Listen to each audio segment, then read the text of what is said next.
Selamat datang di Cirebon News, media berita antara ekosistem literasi politik dan ekonomi. Literasi politik untuk warga NU.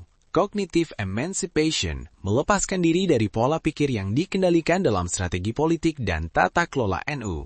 Pernahkah kita merasa jenuh dengan pemberitaan media yang tiba-tiba ramai membahas perseteruan pribadi elit politik, sementara isu kenaikan harga sembako atau kualitas pendidikan nasional tenggelam tanpa penyelesaian? Atau, di tengah panasnya debat suatu kebijakan strategis, muncul kasus sensasional yang seketika mengalihkan seluruh perhatian publik. Fenomena ini bukanlah kebetulan.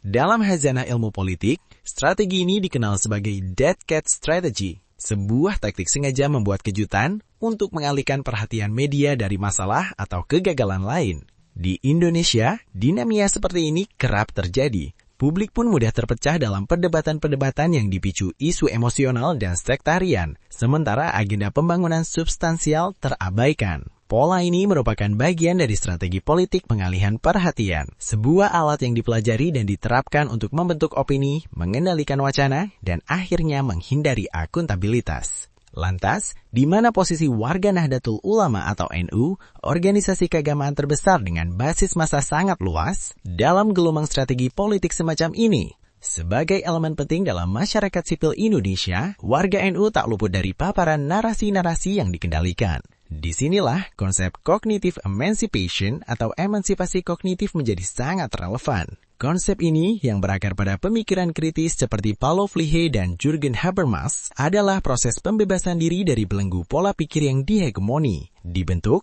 dan dikendalikan oleh kekuatan eksternal, entah itu politik, media, atau struktur sosial tertentu. Artikel ini akan mengajak pembaca, khususnya warga NU, untuk memahami konsep emansipasi kognitif sebagai respons terhadap strategi pengalihan politik. Kami akan membedahnya melalui lensa teori politik klasik hingga kontemporer, kemudian memetakan tantangan dan peluang penerapannya dalam konteks tata kelola organisasi NU yang sedang bertransformasi di abad keduanya. Simak analisis lengkapnya, kunjungi artikel utama Cirebon News di cirebonnews.com. Cirebon News, media berita politik dan ekonomi terdepan di Indonesia yang berperan aktif dalam membangun ekosistem literasi politik dan ekonomi yang transparan, inklusif, dan berkelanjutan.